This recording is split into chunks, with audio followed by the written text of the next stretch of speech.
Hey guys, today I am reacting to The Problem with the USA's Borders by Atlas Pro. Should be pretty interesting.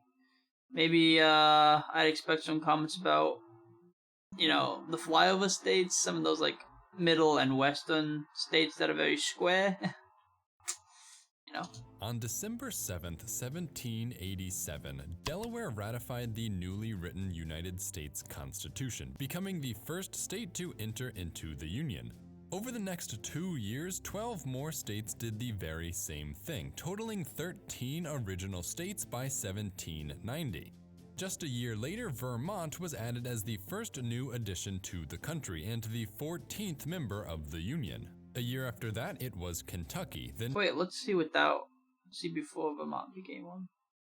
Okay, so it was kind of part of New York, okay. Just a year later, Vermont was added as the first new addition to the country and the 14th member of the Union. A year after that, it was Kentucky, then Tennessee, then Ohio by 1803. This year, however, saw the purchase of the Louisiana Territory from France, doubling the size of the country and jump-starting a new age of American expansion. Starting in 1812 with the addition of Louisiana, over the next 100 years, the country added a total of 31 states, averaging one new state every 3 years, until the country assumed its final contiguous form in 1912, with the admission of Arizona as the these states in this middle-ish area over here, bit boring. 48th state. And just like that, there was no more space for the country to grow. It wouldn't be for 47 years that another change came to the American map when, in 1959, Alaska was annexed as the 49th state, and less than 9 months later, Hawaii became the 50th and final state to be admitted to the Union. Now, it's been 62 years since any change to the American map has occurred, by far the longest period in the country's history.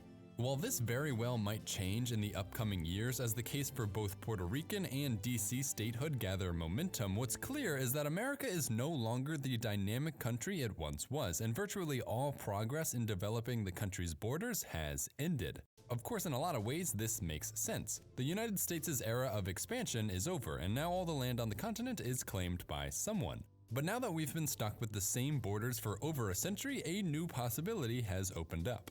Instead of looking outside of our borders for ways to expand, we can finally bring our attention back to the lines that actually define the inside of the country and use what we know now about how America and its states work together to improve its overall ability to function. After all, with a new state added every 3 years, not a lot of thought was put into these borders and how they'd come to impact the states they defined. Instead of taking into account the landscape and natural barriers, many states resorted to cutting up territories with straight and uncompromising borders, often to their own detriment, and left plenty of room for improvement. It might be time for the US to reassess its own internal divides and begin a new era, not of expansion, but rather optimization.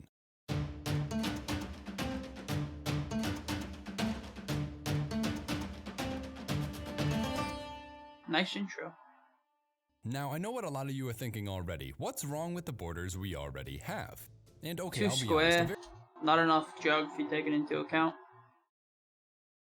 Yeah. And somewhat maybe too many states, or maybe not enough states in some areas. And you would think maybe with how square some of the US is, we'd be a little bit more organized and clean and less corrupt in these areas if we're so square. very strong argument could be made to keep everything how it is. Seeing how successful the country as a whole has been over the past 100 You can't stagnate, that's not good, you gotta keep on improving. years, what need is there to change, right? To this, I'd say that while yes, the USA has accomplished a lot, not all states were created equal. And so, while True. some have risen to become remarkable contributors to the country, a lot of states have been left behind, doomed by their own geography and the thoughtless borders that encompass Geography is destiny, they say. them. To understand what I mean, I'd like to walk us through 3 examples where states have suffered as a direct result of their haphazard creation.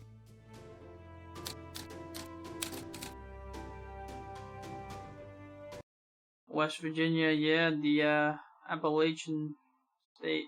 Since its separation from Virginia in Bluegrass. 1863, West Virginia has occupied one of the poorest and most underdeveloped corners in the entire country. The state ranks 50th out of 50, or dead last, in terms of median household income, 49th in per capita income, 44th in overall poverty rate, 50th in life expectancy, 50th in college education. I could keep going, but what's clear is that no matter what metric is used, West Virginia always seems to find its way towards the bottom of the list, and we don't need to look any further than the state's geography to understand why.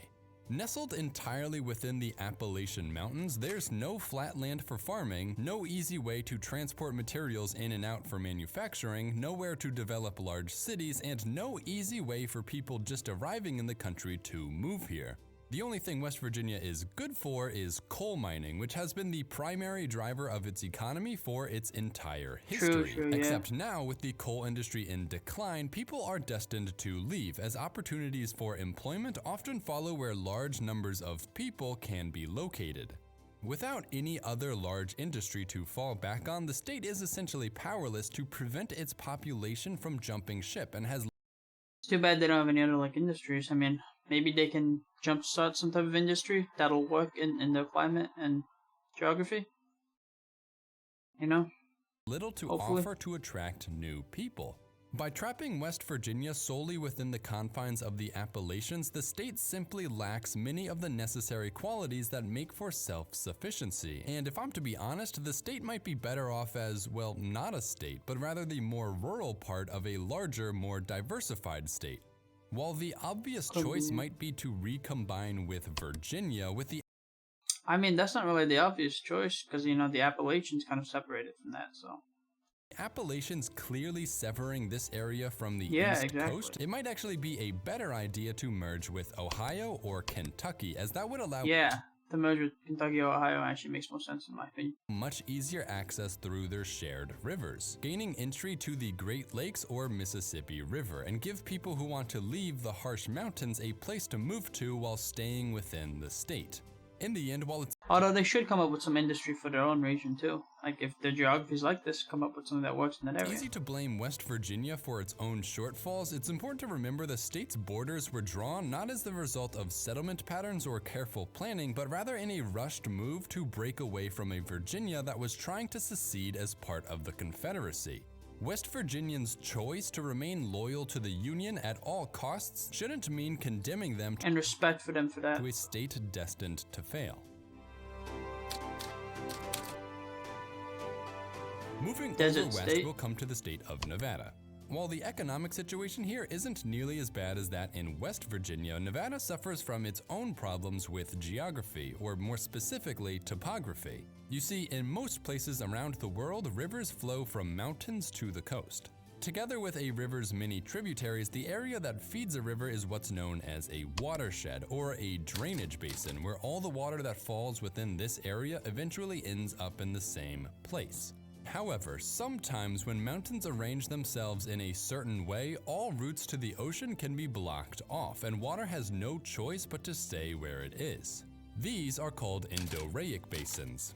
As it just so happens, the Rocky Mountains have produced a massive internal watershed in the form of the Great Basin. Thousands of years ago, during the last ice age, when more moisture reached the area, the basin captured enough water to fill a lake, producing the ginormous Lake Bonneville. In the far more arid climate of the present, however, the lake has been reduced down to only its deepest section, the Great Salt Lake, leaving the rest of the basin as the largest of the country's 4 deserts. While its size means that the Great Basin Desert spans several states from Wyoming, Utah, and Idaho all the way into Oregon and California, and even into parts of Mexico, Nevada is the only state that sits almost entirely within the basin. What this means for Nevada is that the majority of it lacks access to water, and without water, you can't have anything. That's why before 1940, Nevada was by far the least populous state in the country, with only 110,000 people, a trend that only changed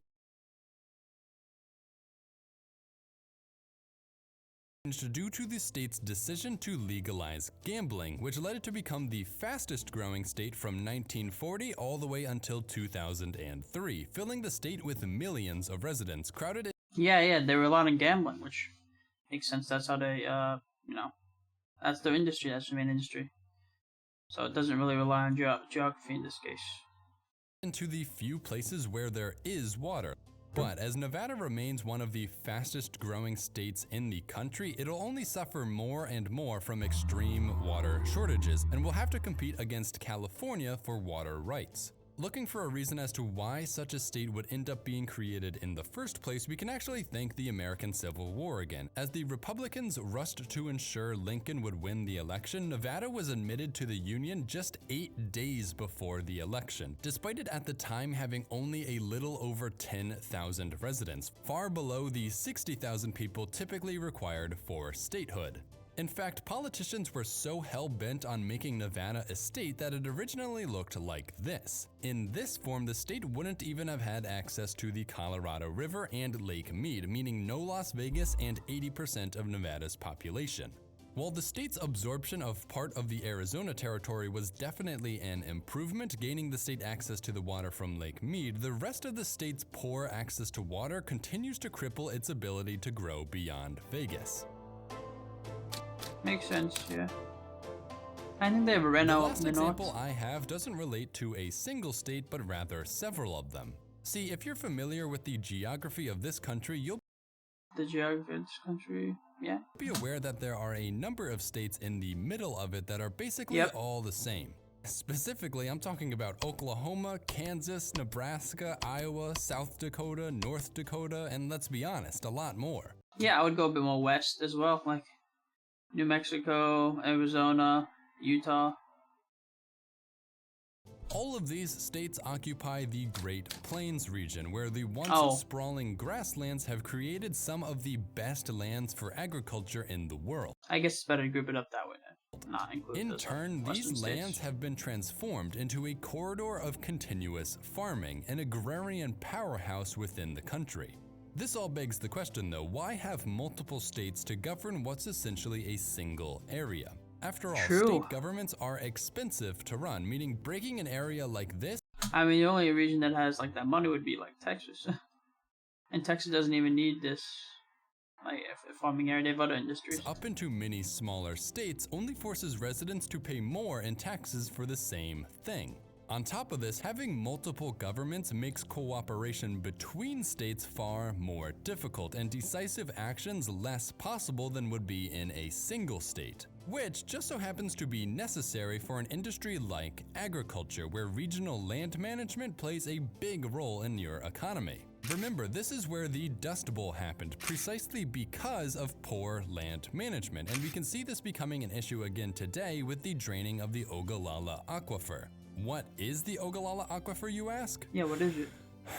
Simply put, before this was all farmland, over time a large amount of water was absorbed by the soil here, storing it beneath the ground in what's essentially a huge underground lake. Ever since World War II, large-scale agricultural operations have been extracting this water for use in crop irrigation, making possible much of the production that comes out of this region. Yeah, but don't use it all up. This transformed a huge part of the country from a dry and grassy landscape, what we'd call prairie, into acres upon acres of cornfields at the expense of slowly draining the aquifer.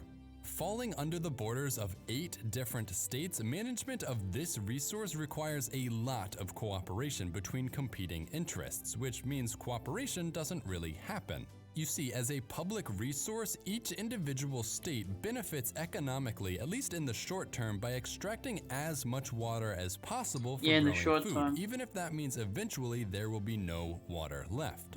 This type of scenario is taught in every high school environmental science class as the tragedy of the commons, and can only be combated by regulation from a higher authority, which in this case means the federal government telling a bunch of states what to do, which if you know anything about America, you know is hard and doesn't always work. But if it were the responsibility of fewer states, maybe even just one, with the understanding that their economy wholly relied on agriculture, all of a sudden the whole issue falls onto a single entity to fix. You no longer have a situation where a state like Texas, which has a far more diverse economy than any other state occupying the prairie, has relied heavily on groundwater for irrigation, and as a result has experienced some of the most drastic drops in the level of the aquifer anywhere in the region. The thing is, once the aquifer dries up here, Texas has the rest of its economy to fall back on, while the rest of the states that depend far more on farming could be destroyed by a sharp drop in production. Predictions for how much longer we'll be able to continue pulling water out of the aquifer span from 20 years to only 10 more years, and action needs to be taken soon to avoid this. Again, these borders were drawn before we knew any of this, but now we know better and we might have to start acting on this knowledge. After all, what would be the purpose of preserving these state lines if it meant everyone in the states will be out of a job and have to move in a matter of years? Trust me, last time something put thousands of farmers out of jobs here, we saw nearly 2.5 million people abandon states like Texas, Oklahoma, Kansas, and Nebraska, fleeing to states like California, and the country as a whole entered the worst economic period in its entire history. Overall, what I hope I've convinced you of is at the very least the possibility that the borders we have right now might not be the best, and it could be beneficial to begin rethinking some of them. So, finally, let's take a look at what some improved borders might actually look like. Perhaps the most common place for the United States to be compared against is Europe. This, for a lot of reasons, makes sense to do, not only because of our shared histories and cultures, but also in a geographical sense. These two places have a lot in common. Measuring 9.8 million square kilometers, the United States very nearly equals the 10.1 million square kilometers Europe covers, which by extension ends up making America's 50 subdivisions of comparable sizes to the 44 countries of Europe. But here's the problem. Europe has a population of 746 million people, while the United States sits with only 330 million, meaning that here in Europe, more than twice the number of people have fit themselves into fewer sovereign states. So, while many European countries are of comparable sizes to many United States, the same definitely cannot be said about their populations. Texas, for example, the second biggest state, measures bigger than Europe's second largest country, though Ukraine still contains 44 million people, or 15 million more than Texas. France, which I never realized until now is Europe's third largest country, is only slightly bigger than our third, California, but holds a population nearly 20 million greater. The same holds true if we look at other large countries like China, which has only 33 major subdivisions despite having 1.4 billion people, India with 36 subdivisions while having 1.3 billion people, or even Africa, which has 54 countries for a total population of 1.2 billion. All of this points to the possibility that the United States may in fact have too many states. So, sticking with I kind of agree in some ways, especially some of these like in the states in the middle with like barely any population, like Wyoming and such. As a baseline for now, a simple proportion of its population over subdivisions shows us that around 20 states would be adequate for a country with 330 million people. Now, let's be clear, there are— And these states should be more like based on geography and population density, probably. I guess mostly geography. An infinite number of ways you can make 20 states out of 50, and everyone is going to have a different opinion on the best way to do this. Initially, what I wanted to do was simply take a map of the 50 existing states and just combine neighboring states until only— It's probably going to be like, you know, with geography, it's probably going to be access to water. It's a big part of it.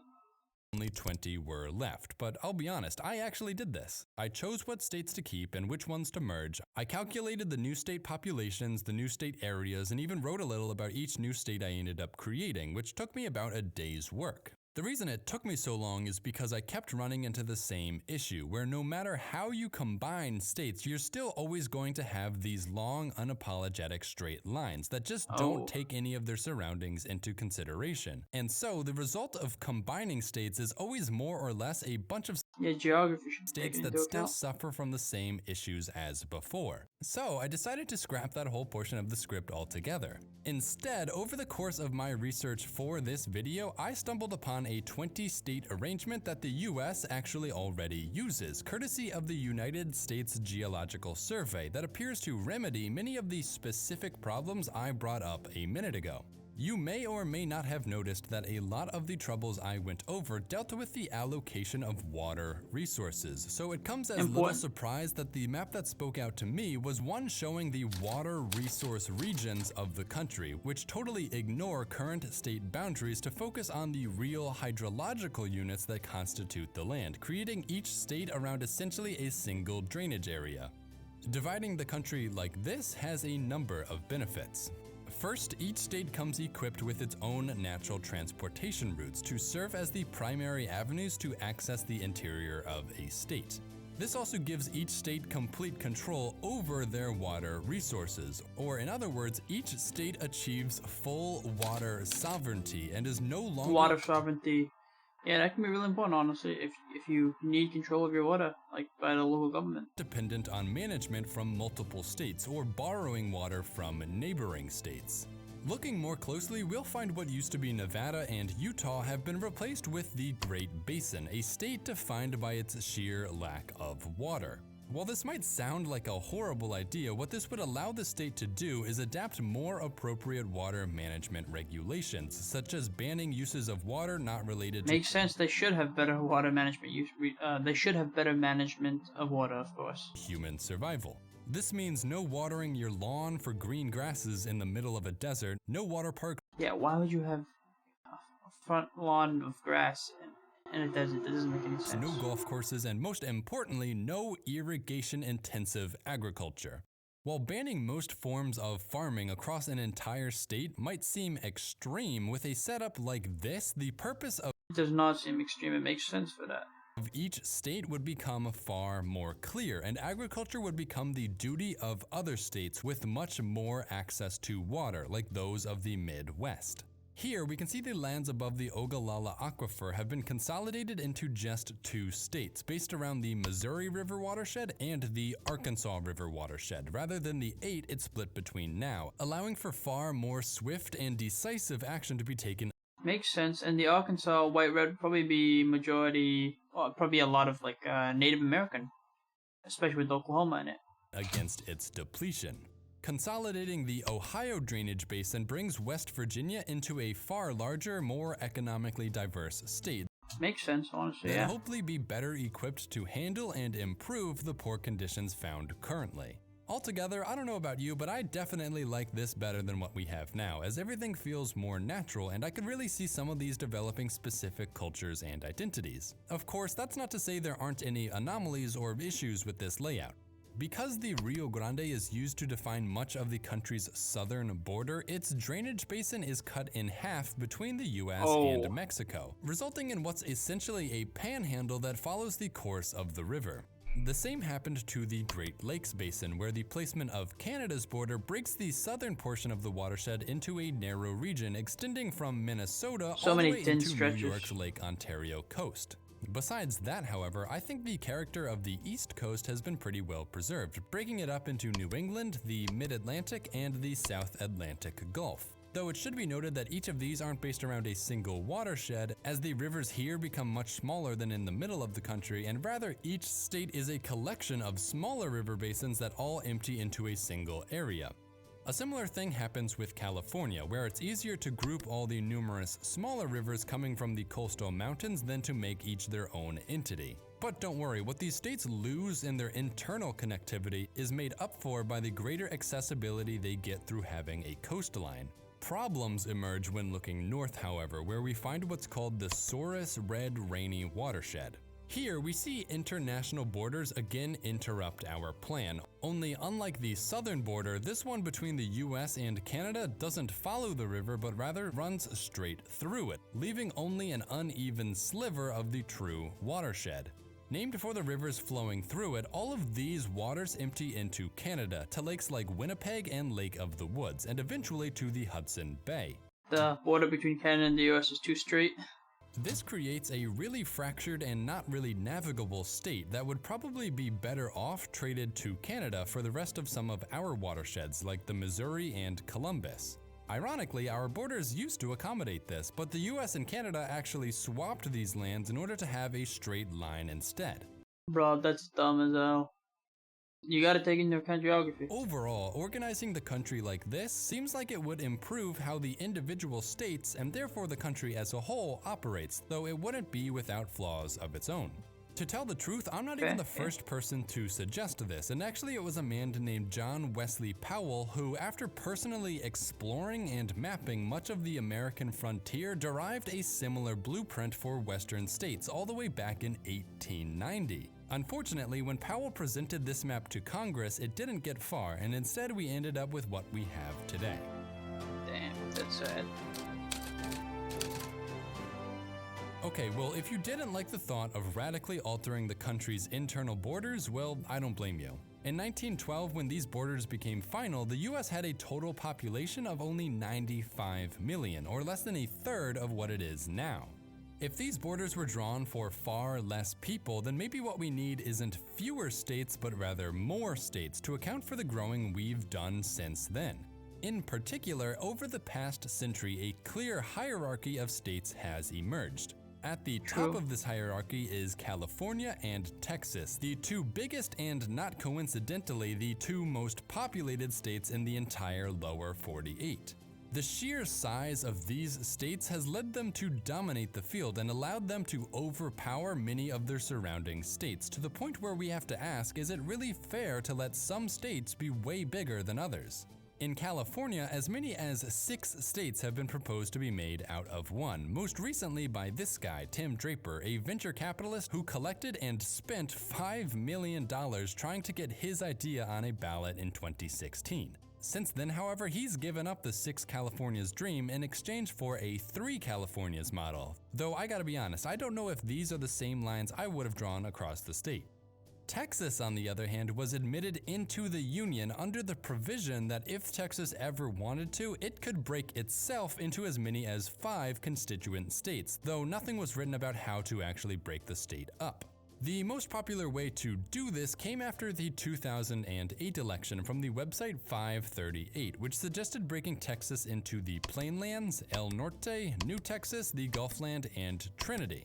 However, if California is only broken into 3 states— New Texas does not sound like a good name. Don't put new in it. The argument could be made that Texas only really needs to be broken in 2. The easiest way to do this would probably be to use the Texas-Colorado River, which runs pretty cleanly straight through the middle of the state. This would result in a North Texas containing Dallas, Fort Worth, and Houston, and a South Texas with cities like San Antonio, El Paso, and Corpus Christi. Austin, Texas, the current state's capital, is actually bisected by the Colorado River, placing parts of the city in both states, meaning they'd both likely want to find different capitals, while Austin would act as the bridge between them. Of course, California and Texas are both well aware of the advantages that come with their massive sizes, and therefore would likely never agree to something like this. Okay, now over the course of making this video, I couldn't help but be reminded of the video I made about a year ago about the problem with Africa's borders, where I looked at the current issues plaguing the continent and tried to come up with other ways of splitting it up. In that video, I used 3 main characteristics to divide up the whole of Africa: race, religion, and language, which felt like what the European colonists had ignored when they drew their borders. So let's take a look. Yeah, obviously you should take those into account, but in the US, I don't think those necessarily work. See if basing the divisions of the country on these factors makes any sense. Starting with the easiest of the 3, English I think it's better to go by geography and water resources. is by far the most widely spoken language in every state, and even in the places where the second most common language, Spanish, is most popular along the country's southern border, still less than 30% of the population here uses it. So to break up the country by any linguistic lines would really just be nonsensical. The same can be said for religion, where unlike Africa, which was nearly perfectly split between Islam and Christianity, 2 notably different religions, in the United States there's no question that Christianity is the sole dominant religion. To see any sort of difference, we need to look at the breakdown of the different branches of Christianity, which splits the country into 3 or 4 different large pieces and a number of smaller denominations. But Makes considering one of the sense. foundational principles of this country was the separation of church and state, it just feels a little Yeah, exactly. That's why you shouldn't really split the country up by these backwards metrics. to literally define states based on their biggest churches. And so finally, that leaves race, or in this case, ethnicity, which is where things get complicated. Looking at a map of the country by largest ancestry group, we'll find only 6 groups represent more than 5% of the country's population. German, English, African, Yeah, but in these areas, there's still like minorities of other populations, and the minorities can be pretty damn large. Mexican, Irish, and Italian, some of which have formed a solid block, while others have more sporadic, non-continuous distributions. However, one thing a map like this is good at showing is settlement patterns. The English were the first to arrive via the East Coast and establish a population, providing a baseline stock across the entire country, on top of which later immigrant groups would build. Which is why today, people of English ancestry don't really form a cohesive territory, except in places where no one else wanted to live, like the Appalachians and Rockies. The Germans primarily migrated over between 1820 to 1910, where advertisements for cheap land drove nearly 6 million immigrants across the Atlantic. Unlike most other immigrant groups, however, the Germans only came over if they had the money to buy farms, meaning most Germans bypassed the cities of the East Coast in favor of buying up all the good farmlands in the Midwest, explaining why today the German ethnicity dominates much of the middle of the country and numbers nearly 50 million strong, or more than half of Germany itself. African Americans have quite the opposite tale to tell, mostly being brought over through the slave trade. From just under 600,000 people brought into the country, the African American population has grown to just over 40 million, with their concentration in the South reflecting where slavery was practiced most commonly. At 37 million people, Mexican Americans make up the 4th largest ethnicity and the fastest growing of all the major ethnic groups, on account of the fact that we're still receiving large numbers of immigrants from Mexico. Unlike most other immigrants to the US, which entered the country through its east coast, given their proximity to us, most Mexican immigrants have come directly overland across the US-Mexico border, resulting in a distribution pattern stretching from southern Texas through New Mexico, we really should have seen that coming, into Arizona and finally southern California. Lastly, we have the Irish and Italians, which have fairly similar stories. Both were driven to America as a result of extreme hardships experienced in their homelands and arrived to the country dirt poor, meaning they mostly stayed in whatever city they arrived in. For the Irish, that chiefly meant Boston and Philadelphia. For the Italians, New York City, giving both groups smaller, more concentrated population centers around eastern cities, but little else throughout the rest of the country. Overall, however, no matter how dominant one group may appear in a certain area, a closer look reveals just how misleading a map like this really is. In Utah, the most English state, only 29% of residents profess English ancestry. North Dakota, the most German state, is only 39% German. Mississippi, the most African American state, minorities are pretty large, is only 38% African. Texas, the most Mexican state, is only 33% Mexican. New Hampshire, the most Irish state, is only 20% Irish. And Connecticut, the most Italian state, is only 18% Italian. What we can see from this is that no single ethnic group holds anything close to a majority anywhere in the country, so using a map like this is just plain inaccurate at describing who lives here. By and large, what we've learned from attempting to split the US by language, religion, and ethnicity is that these criteria just aren't really useful in defining specific regions of the country, showing us that in a lot of ways the country is far more united than we may actually think. Damn, yeah. Natural and states, finally, I couldn't talk so much about redrawing borders without coming up with some of my own ideas about how this all could be done. Now, in my opinion, the best kinds of borders are those defined by natural barriers, as these are often what actually breed many distinct cultural characteristics in a population. Coastal people are going to be different from desert people, who are going to be different from mountain people, who are going to be different from prairie people, who are going to be different from forest people. So what I'm going to try to do is draw some borders based solely on pre-existing boundaries, namely mountains and rivers. For mountains, there are three main lines we can see across the country. The Appalachian Mountains, which section off the east coast from the Midwest. So natural borders really make sense. So natural borders and I guess geographic borders really make sense for me. The Rockies, which put an end to the prairie, and the Cascade Mountains, which distinguish the interior deserts from the coastal forests. For rivers, I used many of the country's most notable and most navigable waterways to flesh out more of the country's interior. And so you have like states in between those lines, yeah. The only problem with using rivers is that eventually they break into smaller and smaller streams until you're left with a whole lot of incomplete borders. So it was at this point that I had no choice but to get a little creative and try my best at closing out these gaps to make some actual states. In the end, this is what I got: 28 states plus Hawaii and Alaska, all with borders based on the natural landscape. This looks pretty damn logical. To be honest, I was surprised by how much parts of this resemble our current setup, with the Appalachians and its rivers carving up the east coast into a series of mid-sized states, while the many tributaries of the Mississippi River ended up making a collection of much. Although maybe they should combine some of those states in the middle still, just so the that old Ogallala comes under like less jurisdiction of multiple states. Larger bodies spanning the country's Great Plains, ending abruptly where the plains meet the Rockies. These states were probably the hardest to make due to the region's lack of water and therefore rivers to break things up. So I ended up with this large gap in the middle where the Great Basin sits. Finally, the Cascade Mountains of the Pacific Coast made things a little easier, and we ended up with states not entirely unlike our current ones.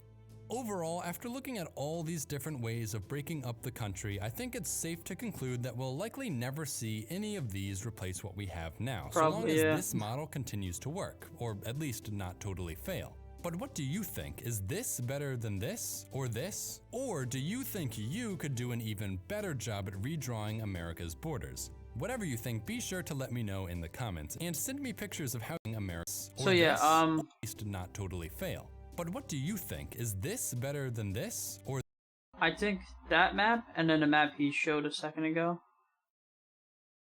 Better than this? Or this map, okay. So he showed it really fast, but the map in the beginning, the one that respects the geographical borders, and the ones that in the natural map, I think both those are really good. I mean, my favorite maps probably. So that was a really interesting video, and it definitely puts things into perspective in regards to the U.S. borders, the state borders. It would make sense to kind of redraw them, honestly, to respect natural borders and geography. Let's check out some of the comments. You can tell the map is well made because the lines are very squiggly. Yeah, honestly. I find it interesting how the 20-some states map is roughly similar to a native US tribes map. Just goes to show how rivers, climate, and geography shape language and cultures in the long run. True, yeah. Those are definitely a good example. And they should be also respected too. Agreed, I was hoping to hear more about that in this video. The absence of this topic makes this thought experiments disconnected from history, let alone any defensible notion of justice. Well, I mean, it is somewhat connected. I understand the sentiment, but I disagree. A video like this is more like a platform on which to stand and get a discussion rolling. You can't achieve justice without an understanding the factual historical context. This pattern is even noticeable at the state/country level. Yeah, a video about the history of the United States that completely ignores the fact that the entire nation is built on a genocide. Okay, yeah. So, First Peoples and Native Americans, yeah, it's kind of ignoring it. That's true. I love how all these states combine, and then there's just California. Haha. The configuration of our mountains make it so that it doesn't really make much sense to include anyone else. Kinda true, yeah. Yeah, California is in its own drainage basin. It made me laugh too, though. They did it on purpose. They made sure all the water resources were within the state boundaries during their admission to the Union. Smart. Is it strange because a large part of Eastern California is part of the Great Basin, but the USGS still put those parts in the California and not the Great Basin resource region. Yeah, a bit weird that, yeah, that's true. When you accidentally try to split America into ethno-states, yeah, a bit dangerous that. I mean, but those are a lot of times just countries in Europe, pretty much. Texans screaming internally as Missouri becomes twice the size of former Texas. Ha ha ha. Yeah, but still have a larger population. Yeah. I think the biggest news here is we're going to have Dust Bowl 2.0 coming up in the 2030s. Fitting. Yeah. Funny how that works, right? Just in time for its 100-year anniversary. I want to see the water map become a reality, if only to name the states True Missouri and Ohio Prime. That'd be pretty epic. Forest people. Then continues to show a clip of a large city with only a couple of bushes. I keep saying Denver is at the intersection of like all the natural systems. We're somewhere in that mess where three watershed borders happen. We're on the border of desert and not desert. We're on the border of mountains and prairie. It's no wonder our weather is just ha ha ha hold my beer so often. As a West Virginian, I found it very offensive that you said we always find a way to the bottom of the list. When it comes to overdoses and obesity, we are at the top. Damn, yeah. Oh, man. True.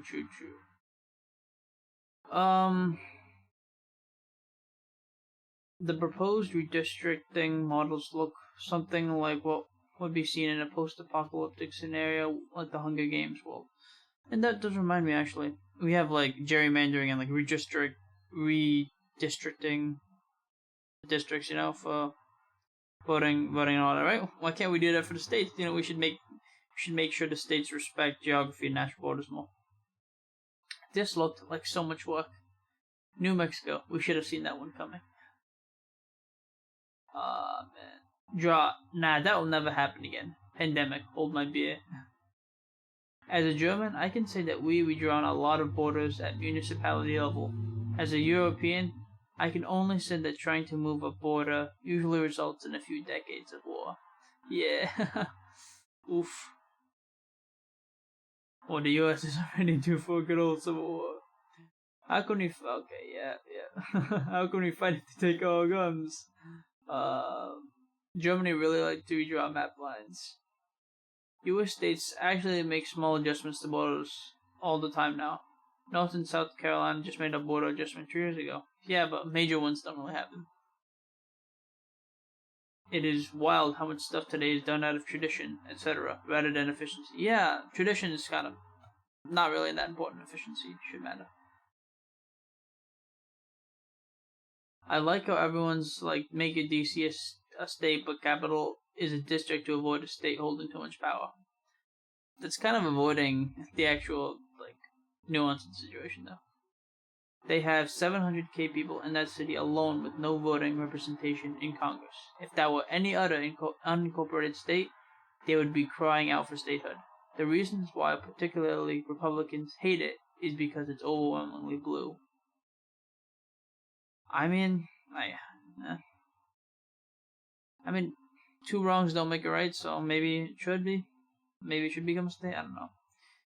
It may be blue, but still today but still a state being the nation's capital means it holds so much power. But no, they'd still make the the White House and other areas into its own district, like its own power, and they'd just make the rest of the state where most people live into its own state. So it'd be separated. We're talking about a state the size of a city. Nothing really changes other than DC getting Congress people and senators to represent them in Congress. It's not about power, it's about representation.